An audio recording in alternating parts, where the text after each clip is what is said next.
V imenu Boga Očeta in Sina in Svetega Duha. Amen.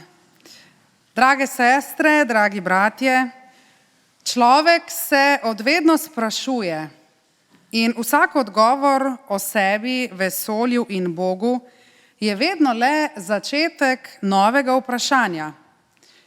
Sprašujemo se tudi, ali je smiselno danes verovati v Boga. Ljudje verjamemo v Boga zato, ker je samoumevno, da Bog obstaja. Kdor pravi, da ne verjame zato, ker preprosto noče verjeti. Ovreči moramo mit, da verjeti pomeni videti. Obstaja namreč več nevidnih stvari kot vidnih. Mnogi pravijo, če bi videl Jezusa, bi vanj verjel, a to vedno ne drži. V Jezusovem času je bilo na tisoče ljudi priča njegovim čudežem, ki jih običajni človek ne more narediti, a kljub temu vanj niso verjeli. Na koncu so množice vpile: križaj ga. Videti torej ne pomeni verjeti. Sveto pismo pravi: slišati pomeni verjeti. Zato prisluhnimo glasu cerkve in izkusili bomo tudi Boga. Sedaj pa prisluhnimo obvestilom glede prihodnjega tedna. Jutri v ponedeljek, 26. marca ob 19. uri bo v cerkvi kot običajno molitveno srečanje. V sredo 28. marca ob 19. uri pa bo v cerkvi diskusijsko študijsko predavanje, in sicer na temo V nebohod. Prav tako najavljamo, da bo v petek, 30. maja ob 19. uri srečanje za ženske vseh generacij, ki bo potekalo v cerkveni čajarni. Tema srečanja bo vloga ženske v pismih apostola Pavla. Srečanje bo vodila študentka protestantske teologije v Zagrebu in tudi naša praktikantka Renata Horvat Vrbnjak. V nedeljo 1. junija ob 10. uri pa bo osrednje nedeljsko bogoslužje, pri čemer bom sama kot duhovnica odsotna, saj bom gostovala v naši cerkvi v Ljubljani, evangeličanski cerkvi v Ljubljani. Sedaj pa bomo skupaj zapeli staro krščansko himno, ki se poje po vsem svetu, ki jo pojejo praktično vse krščanske cerkve po vseh kontinentih, nosi pa čudovit naslov Dar milosti.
Biblično vodilo današnje nedelje glasi: Slavljen bodi Bog, ki ni zavrgel moje molitve in svoje dobrote od mene. Poezija, drage sestre, dragi bratje, je Božji jezik, je teopoetika. Vse stvarstvo je Božja poezija. Sedaj pa prisluhnimo razkošju besed poezije 95. psalma, ki pravi takole: Pojdite, vriskajmo Gospodu, vzklikajmo skali našega odrešenja, stopimo preden s hvalo, vzklikajmo mu slavospevi. Zakaj? Gospod je velik Bog, velik kralj nad vsemi bogovi. V njegovi roki so brezna zemlje, vrhovi gora so njegovi. Njegovo je morje, on ga je naredil, pa tudi kopno, njegove roke so ga oblikovale. Pridite, padimo na kolena in se priklonimo. Pokleknimo pred Gospodom, ki nas je naredil. Zakaj? On je naš Bog, mi ljudstvo njegove paše, čreda njegove roke. Vabim k priznanju grehov. Gospod, hvaležni smo ti, da se lahko z vsemi svojimi težavami in krivdami vedno obrnemo nate. Vemo, da je spoved dobra za dušo, saj nam ponuja pot, po kateri v temo nemirnega srca vnesemo svetlobo in red. Odpusti nam, da za spoved najdemo premalo časa, ker se nam zdi tvoje odpuščanje samoumevno. Odpusti nam našo počasnost, brezbrižnost in lagodnost. Odpusti nam, ker se spovedujemo, a se pri tem ne kesamo. Odpusti nam zablodo našega zanašanja na razum, namesto na vest, ki je tvoj glas v nas. Nobena slika, podoba, človek nam ne morejo ponuditi Božje darežljive milosti, ki volka spreminja v jagnje. Kristus, usmili se. Gospod, usmili se. Besede milosti in slavospev pa pravijo: blizu je Gospod tistim, ki so skrušenega srca, in tiste, ki so potrtega duha, rešuje. Zato naj bo slava Bogu na višavah in na zemlji mir ljudem, ki so mu po volji. Amen. Vabim še k molitvi. Gospod, verujemo, da tam, kjer je tvoja beseda, najdemo tudi tebe. Veselimo se, da se v tvojem imenu vedno znova srečujemo v tvoji hiši molitve in miru. Hvaležni smo ti, da lahko s teboj govorimo, te poslušamo in te vključujemo v svoje življenje. Prosimo te, ostani nam blizu svojo odrešujočo besedo, saj zunaj tebe ni prave sreče in zadovoljstva. Tu smo zato, ker hrepenimo po odnosu s tabo, v katerem so utemeljeni tudi vsi drugi odnosi. Naj vse naše misli, besede in dejanja postanejo hvalnica tebi. Slava Očetu in Sinu in Svetemu Duhu. Amen. Sedaj pa bomo nadaljevali naše bogoslužje s prepevanjem pesmi, in sicer naslednja pesem pravi: Bog je ta dan podaril nam. Na to pa bomo še prisluhnili besedam berila.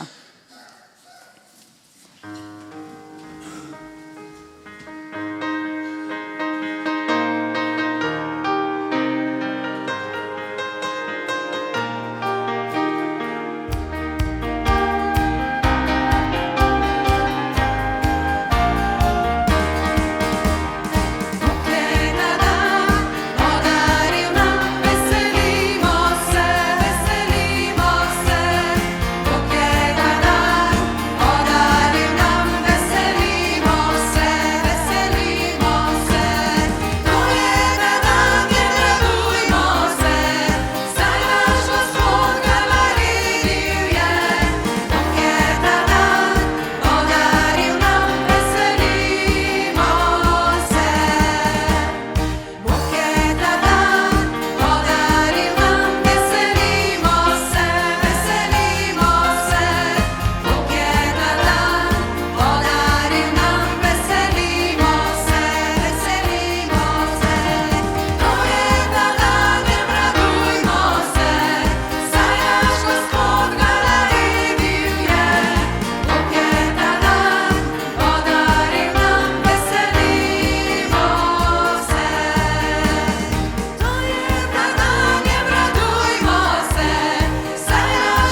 Izvolite sesti, bratje in sestre.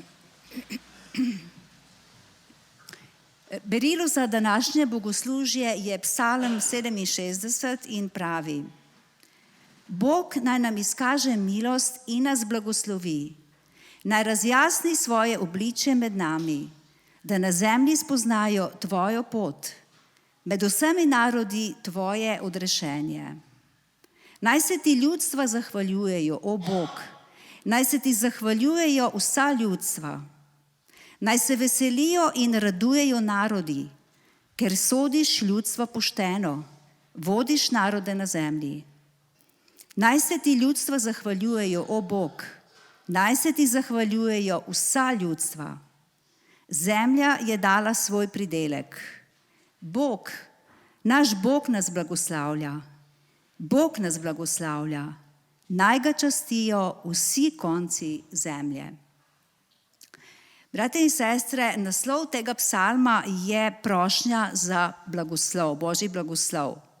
Pod tem naslovom pa je naslednje navodilo. Takole je napisano: zborovodju nagodala psalm pesem. Torej, gre za psalm, ki je tudi pesem in se je pel ob spremljavi inštrumentov, najverjetneje harfe. In v tem psalmu lahko vidimo prepletanje zelo slovesnega in tudi živahnega.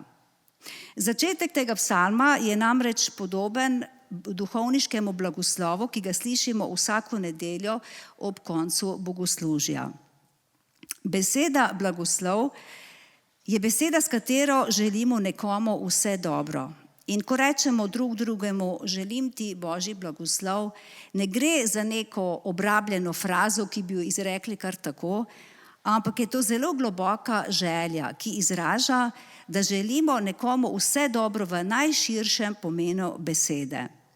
Zato se ne bojmo izreči te besede drug drugemu, kadarkoli je prilika. Ameriški duhovnik in pisatelj Charles Stanley je rekel: Božji blagoslovi niso omejeni s človeškim razumevanjem. Torej, velikokrat ne razumemo, da je neka stvar v našem življenju pravzaprav Božji blagoslov. Ne moramo tega razumeti, ampak čez čas ugotovimo, da je temu tako. In Božji blagoslov je pravzaprav Božji podpis. To je Božji način odrešenja, ki je namenjen vsakemu človeku, vsaki generaciji, vsakemu narodu. Torej, Božje odrešenje, to je največji Božji blagoslov, ki ga lahko prejmemo od Boga in ki ni namenjen samo majhni skupinici ljudi ali majhnemu narodu ali peščici narodov, ampak presega vse meje, torej vsakemu človeku in vsem generacijam. In v tem psalmu je izraženo tudi univerzalno vabilo vsem narodom, naj pridejo slaviti, častiti Boga in se veseliti.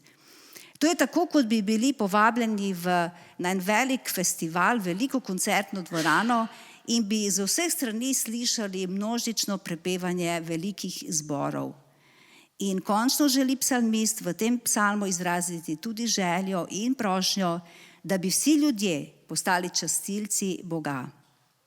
In zdaj smo na vrsti mi, zato da to veselo vest odrešenja, ta največji blagoslov, ki ga lahko dobimo od Boga, prenašamo naprej, širimo v tem svetu.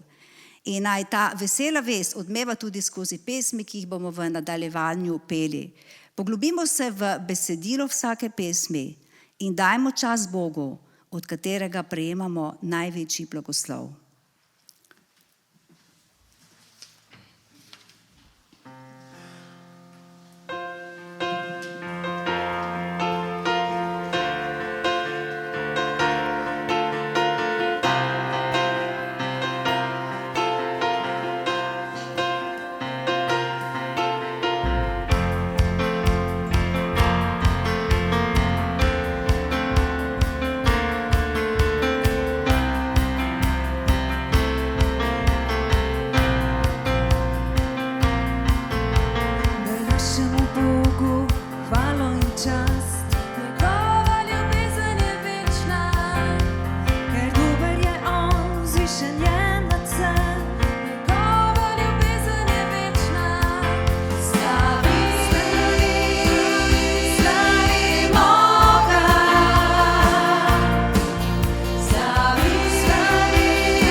ščitci in zavetje, močna utrdba si ti, naš vsak moj dih in vsak utrip, tebe vedno več časti. Zemlja naj vzklika in Bogu da čast, vsa veličastnost pripada ti, kralj. Gore in morja priklanjajo pred imenom tvojim se.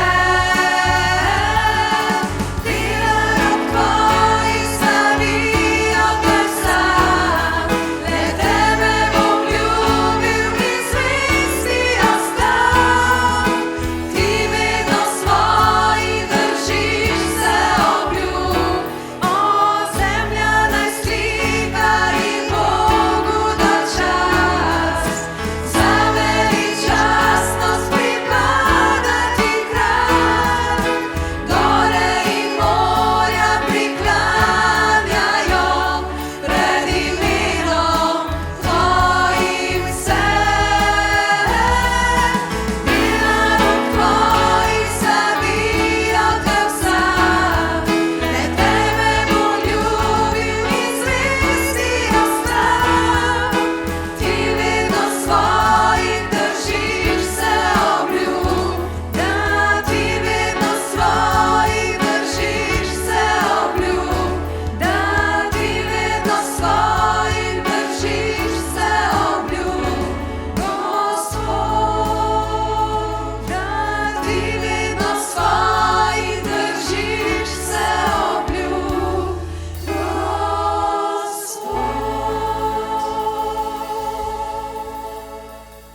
Naš Bog in naš Oče, hvala ti, da nas kličeš, da te slavimo, da se ti zahvaljujemo, da se veselimo za blagoslove, ki nam jih ti daješ. In tudi zato, ker se ti vedno držiš svojih obljub. Hvala ti, da ti lahko zaupamo v vsakem trenutku in zato naj bo proslavljeno tvoje sveto ime Jezus. Amen. Sledi utrinek za otroke. Dragi otroci, kar pogumno pridite k meni.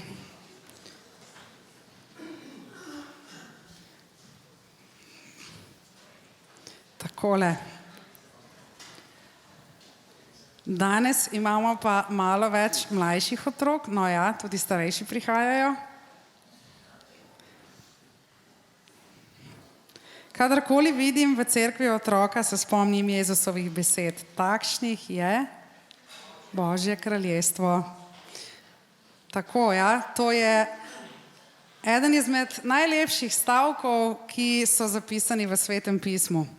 Tako, dragi otroci, danes živimo v času, ko morda niti ne veste več za pošto in za znamke. Ali kdo od vas še piše pisma? Pišete pisma, voščilnice? Še, starejši kimajo, otroci ne vem, še. In potem, ko pismo odpošljamo, damo gor znamko. Ampak pismo ponavadi damo v kaj?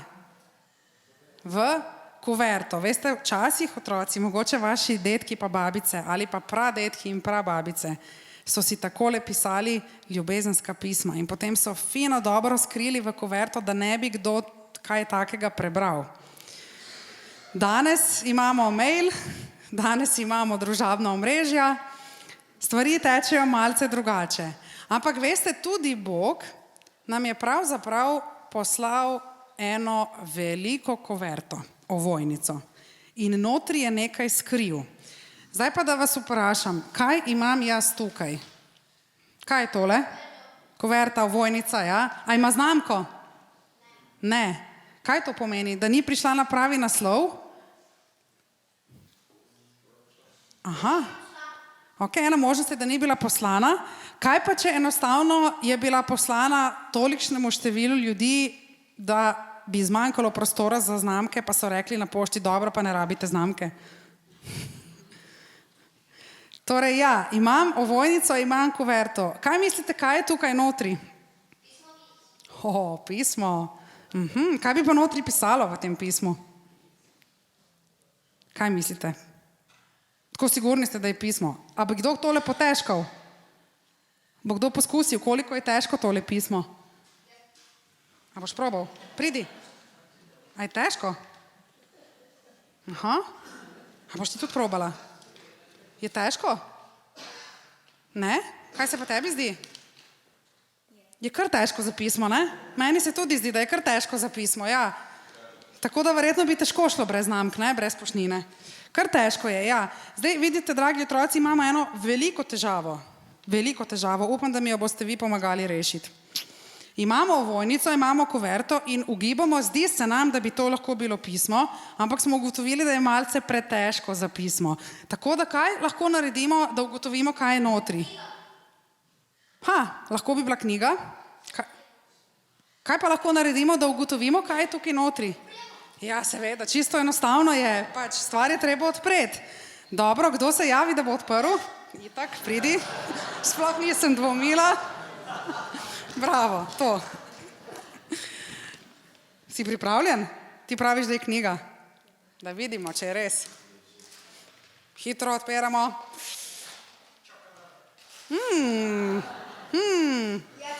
Čokolada je. Koliko čokolade. To daš meni? To jaz lahko vse pojem. Ne veš? Čokolada. Super, hvala za pomoč. Ta čokolada bo šla vam, prav? Boste si razdelili? Pa boš mogoče dobil kakšno gratis. Tole pa rabim še malo. Ste videli, dragi otroci, drage sestre, dragi bratje, zelo enostavno. Imeli smo pisemsko ovojnico, malo smo ugibali, kaj bi lahko bilo not, hitro smo sklepali, da bi bilo pismo, na koncu smo ugotovili, da ni. In tako kot so mi otroci pomagali, stvar je zelo enostavna. Kaj mora človek narediti za to, da izve, kaj je v pismu? Pismo mora odpreti. Ali pa raztrgati v tem primeru. Zdaj pa imam še eno podobno zadevo. Ja, Sveto pismo ima tudi ene take zanimive platnice, otroški so nam bolj všeč, ker so rdeči pa barvasti. Tisti za odrasle imajo malo debelejše platnice, ne? Pa zlate črke včasih. Ampak zelo podobno, kot smo videli prikaz ovojnice, je tudi s Svetim pismom. Bog nam pošilja pismo. In če želimo izvedeti, kaj je notri napisano, potem je stvar zelo enostavna. Bravo. Samo odpreti ga moramo. Tako kot smo tukaj odprli našo pisemsko ovojnico. Včasih bomo notri našli kaj, kar se nam morda niti ne sanja, da je notri zapisano, recimo za vaše starše, ne? In nas vse, ki smo starši, in včasih, otroci, zatisnite si ušesa, so nam otroci naporni. Tam notri najdemo tudi kakšen tak nasvet. Pa notri najdemo nasvet, kako se soočati s tesnobo, zaskrbljenostjo, strahom pred smrtjo. Notri v končni fazi najdemo tudi nasvet, kako imeti večno življenje, kaj pomeni, da te ima Bog rad, kaj je milost, Božji izum. Tako da, tako kot ste ugotovili otroci, zelo enostavno je. Sveto pismo moram enostavno odpreti. In morda bom notri našla kaj, kar mi lahko zavedno spremeni moje življenje. Tako, in ker verjamem, da boste tudi doma s svojimi starši in seveda tudi pri verouku kdaj odpirali Sveto pismo, pa si boste za moč, da boste lažje prežvečili vse to, kar notri piše, lahko razdelili čokolade. In predlagam, ker si bil ti tako pogumen, da ti tudi poskrbiš, da vsi otroci dobijo čokolado. Tako.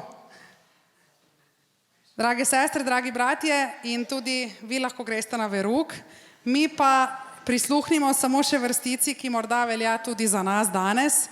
In sicer je zapisana v drugem pismu Timoteja 3, 15 do 17, pravi pa takole: že od otroštva poznaš Sveto pismo in to ti more po veri v Kristusa Jezusa dati modrost, ki pelje v rešitev. Vse pismo je navdihnjeno od Boga in koristno. Zakaj je koristno? Za poučevanje, svarjenje, poboljševanje in vzgojo v pravičnosti, da bi bil Božji človek popoln in pripravljen za vsako dobro delo. Amen. Mi pa bomo tudi z našimi prostovoljnimi prispevki častili Boga.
V imenu Boga Očeta in Sina in Svetega Duha. Amen. Dragi sestre, dragi bratje, ni naključje, da smo danes tukaj. Bog nas vabi k sebi, prav takšne, kot smo. Sredi vsakodnevnih skrbi, vprašanj in odločitve nas kliče, da prisluhnemo njegovi besedi, ki nam daje smernice, nas tolaži in opogumlja. Naj današnja Božja beseda osvetli našo pot in naj nas Sveti Duh vodi, ko skupaj iščemo odgovore na vprašanja, ki si jih velikokrat postavimo. Še posebej takrat, ko ne vemo več, kako naprej. Zato sledi vprašanje, s katerim se bomo danes ukvarjali skozi pridigo, in sicer: kaj storiti takrat, ko ne vemo, kaj storiti? Bom ponovil. Kaj storiti takrat, ko ne vemo, kaj storiti? Zelo zapleteno vprašanje, na katerega bomo skušali odgovoriti s pomočjo Svetega pisma in Svetega Duha. Današnja vrstica, ki jo bomo prebrali iz Svetega pisma, pa je iz Izaije 50. poglavje 10. vrstica. Prosim, če ostanemo ob branju Božje besede. Pravi pa takole: kdo izmed vas se boji Gospoda, naj posluša glas njegovega služabnika. Kdor hodi v temi in nima luči, naj zaupa v Gospodovo ime, naj se opira na svojega Boga.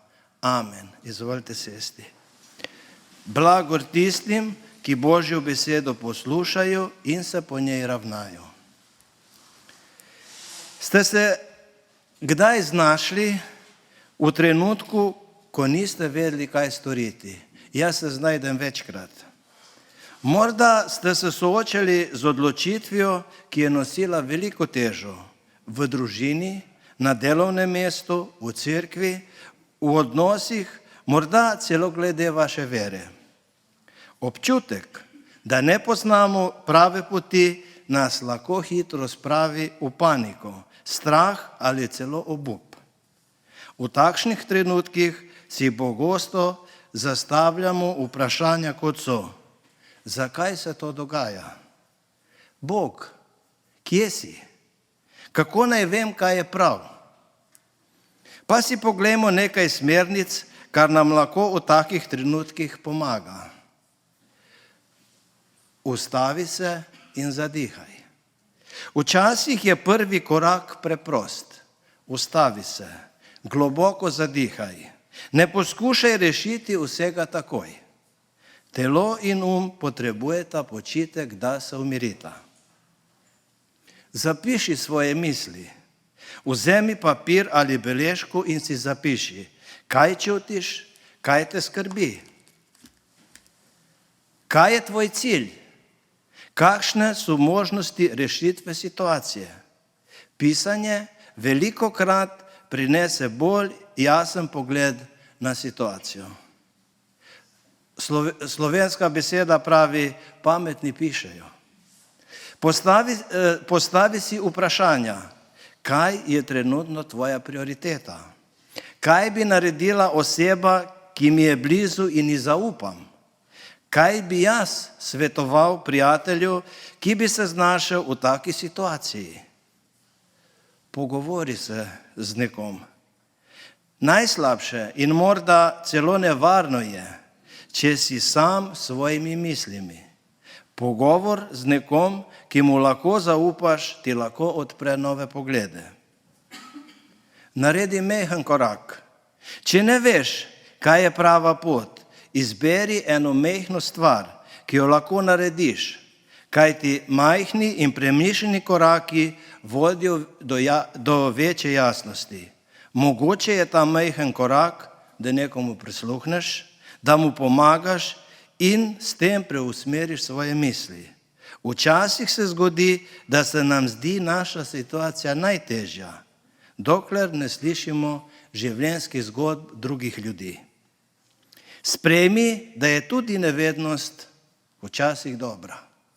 Ni potrebno, vedno imeti vseh odgovorov. Nevednost je tudi prostor, kjer se lahko nekaj naučiš. Če gledaš na situacijo kot kristjan, potem imaš en zelo močan vir, zelo močno zagotovilo, svojo vero. Zato si poglejmo z krščanskega vidika. Zelo pomembno, moli. Povej Bogu, da ne veš, kaj narediti. Kako naprej? Bog pogosto govori v tišini srca. Vzemi si čas za molitev v tišini. Ko čakaš na Boga, da ti On govori, morda ti spregovori skozi misli, vrstico iz Svetega pisma ali skozi prijatelja. Preberi nekaj iz Svetega pisma.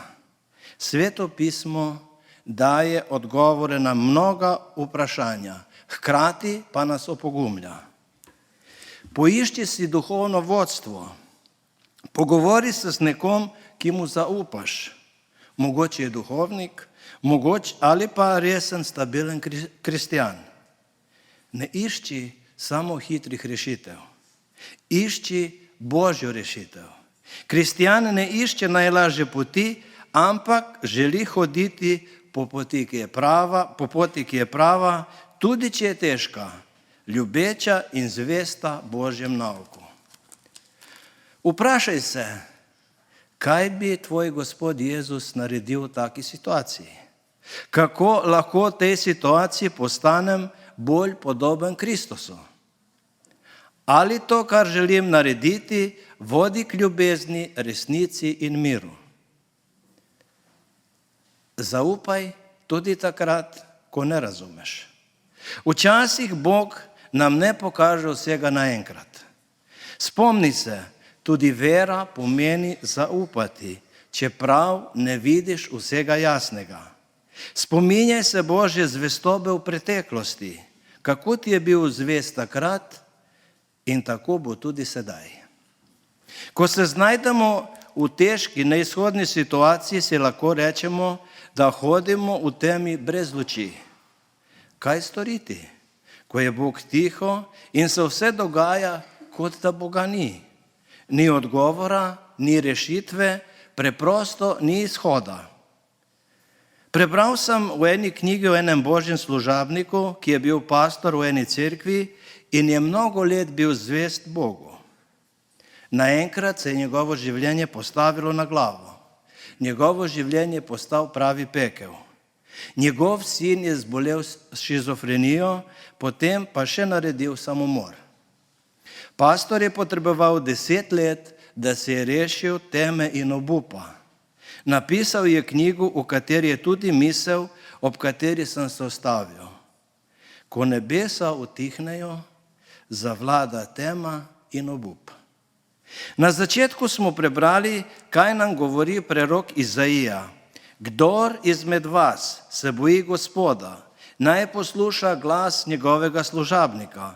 Kdor hodi v temi in nima luči, naj zaupa v Gospodovo ime, naj se opira na svojega Boga.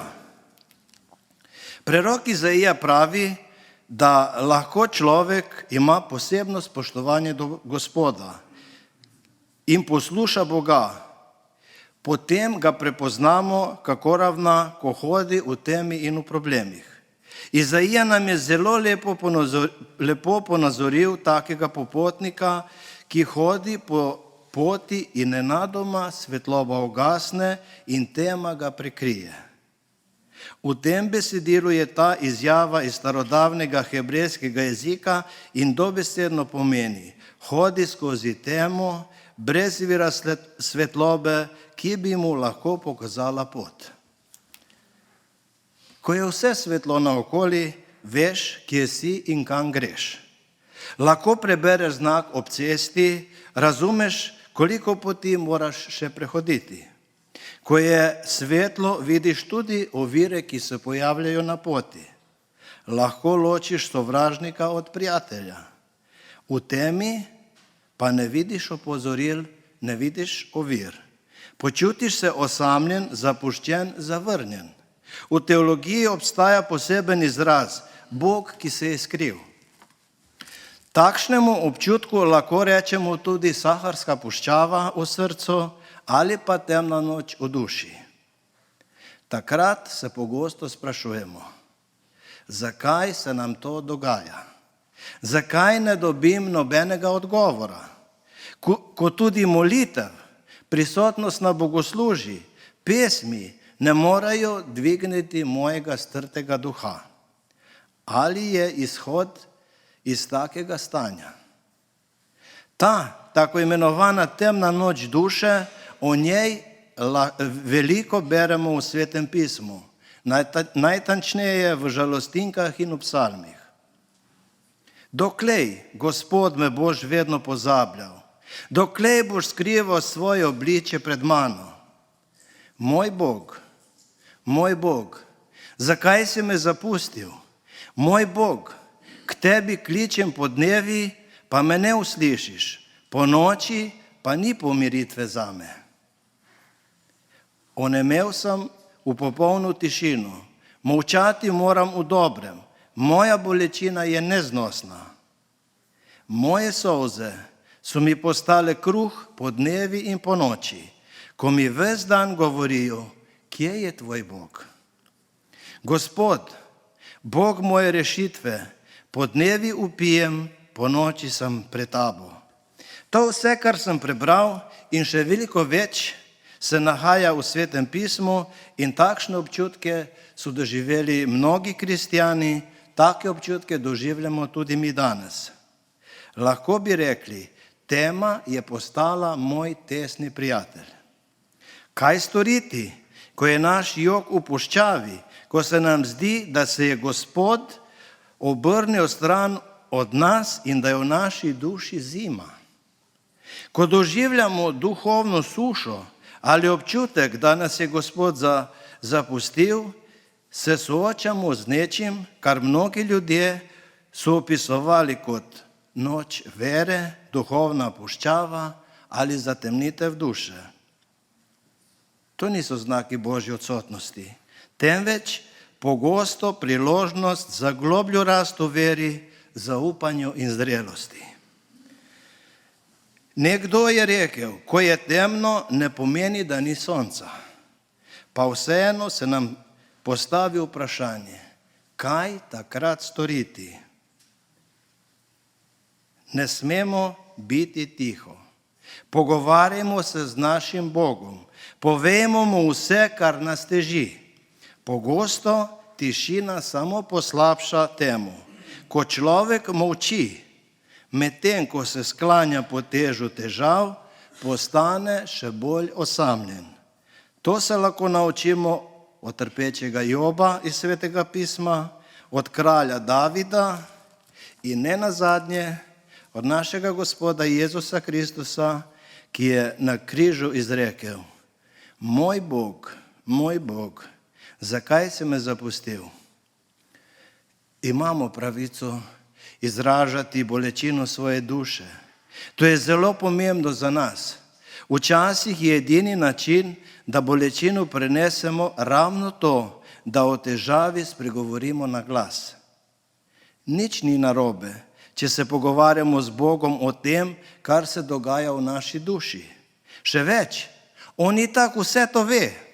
Ne moremo mu ničesar skriti, iz ničemer ga ne moremo presenetiti. On želi, da smo do njega iskreni in pridemo ravno taki, kot smo. Tudi takrat, ko ne čutimo vedno njegove prisotnosti, ne pozabimo, da je Bog blizu.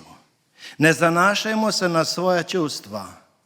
Prorok Izaija je rekel: resnično ti si skriti Bog, Bog Izraelov, rešitelj. Nenadomestljiv del vere je zaupanje, da je Bog z nami. Takšna vera nam daje nov vir celo takrat, ko se soočamo s smrtjo. Če se povzpemo v nebesa, si tankaj. Če si pripravim ležišče v podzemlju, si zraven. Nikoli ne obupajmo in nikoli ne odnehajmo. naredimo tisto, kar znamo. Ko ne vemo, kaj storiti, potem storimo tisto, kar znamo, ali če povedam z besedami preroka Izaije, nadaljujemo svojo pot. Kdo izmed vas se boji Gospoda, naj posluša glas njegovega služabnika. Kdor hodi v temi in nima luči, naj zaupa v Gospodovo ime. Ko se luči ugasnejo, je naša prva reakcija, da se ustavimo in obstanemo. V nekaterih primerih to je edina prava odločitev. Toda na duhovnem področju je prerok Izaija potrdil, da bodo tisti, ki se bojijo Gospoda in ubogajo njegov glas, še naprej hodili, čeprav je okoli njih tema. Kaj naj torej storimo, ko čutimo, da ne moremo moliti, ko se nam zdi, da Gospod ne sliši, ko je nebo svinčeno, ko se naše molitve ne dotaknejo naših src? Kaj mislite? Moli naprej. Molitve bodo zagotovo uslišane. Ne smemo prenehati moliti. Ne smemo prenehati brati Svetega pisma, poslušati pridige, hoditi v cerkev, peti Bogu hvalnice. Ko ne vemo, kaj storiti, delajmo to, kar znamo. Ne prižigajmo lastnega ognja. Ko si v temi, v notranji duhovni puščavi, nas Gospod vabi, naj ne prižgemo svojega ognja, torej naj ne iščemo svojih rešitev, tolažb, začasnih odgovorov ali posvetnih nadomestkov, temveč naj v temi zaupamo njemu, tudi če se zdi, da ne odgovarja. Prižiganje lastnega ognja je lahko zanašanje le nase, namesto da bi čakali Božji odgovor. Iskanje tolažbe v minljivih stvareh, zabava, delo ljudje, namesto v Boga. Nadzorovanje okoliščin namesto predajanja Božje previdnosti. Poglejmo si nekaj primerov, kako je lahko nevaren prižig svojega lastnega ognja.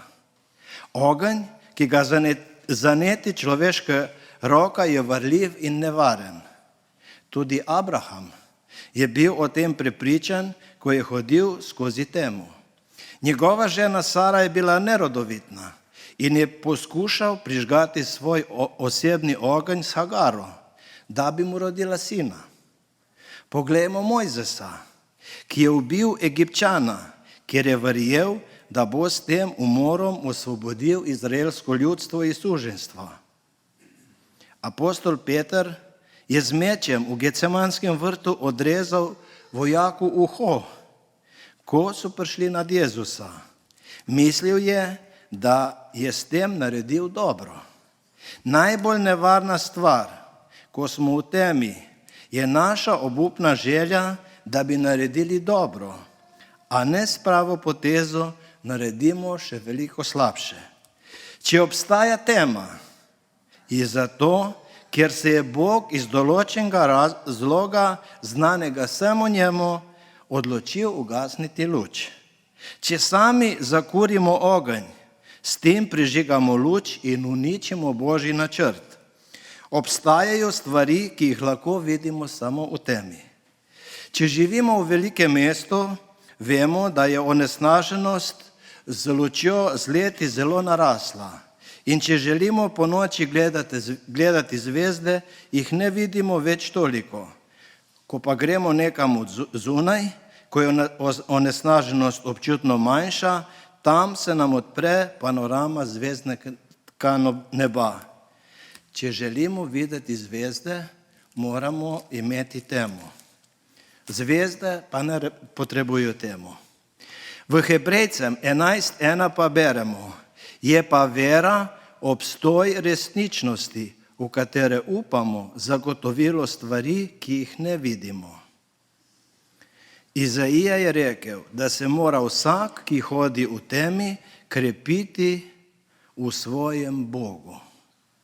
Ta beseda v izvirniku pomeni zanašati se na pomoč ali podporo nekoga. Ko nam Gospod vzame luč, nam želi pokazati, da obstaja nekaj boljšega od luči, vera. Ne prižigajmo lastnega ognja, lastne luči. Upajmo v Boga, tudi če izgleda, da se je skril. Kajti brez vere je nemogoče ugoditi Bogu. Ko luč ugasne pred vašimi šibkimi očmi, obrnite svoj pogled Kristusu in ničemer drugemu. Ne iščimo bližnjic ali alternativ. Ko bodo naše moči pojenjale, ko nam bo noga klecala, takrat pridimo pred Božji prestol, kjer nas čaka Jezus. Ko pride čas, da utrujene roke ne morejo več služiti in ne glede na vse, dvignimo jih proti Bogu. Bog, ki nam je dal življenje, ki nas je stkal v materinem telesu in nas imenoval za svoje otroke, ne bo dovolil, da bi ostali brez odgovora. On je naša luč, naše upanje, naša tolažba in naš odgovor na vseh vprašanjih. In Božji mir, ki presega vsak naj varuje vaša srca in vaše misli v Kristusu Jezusu. Amen. Molimo. Dragi Bog, hvala ti za tvojo čudovito besedo, skozi katero nas učiš in vzgajaš. Hvala ti, da nismo nikoli sami na tej zemlji, ampak da si ti vsak čas ob nas. Tudi takrat, ko mislimo, da si nekje daleč, da je okoli nas tema, naša situacija nerešljiva, si ti z nami. Nikoli nas ne pustiš samih. Skrbiš za nas in nas rešuješ iz situacij, ki jih sami ne moremo rešiti.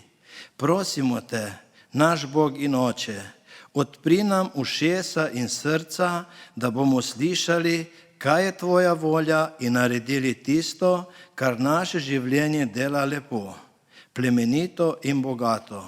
V Kristusovem imenu. Amen. Sledi zaključna pesem Kliči me.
Drage sestre, dragi bratje, prejmimo še zaključni blagoslov. Gospod naj te blagoslovi in te varuje. Gospod naj da sijati svoje obličje nad tabo in naj ti bo milostljiv. Gospod naj dvigne svoje obličje nad te in ti podeli mir.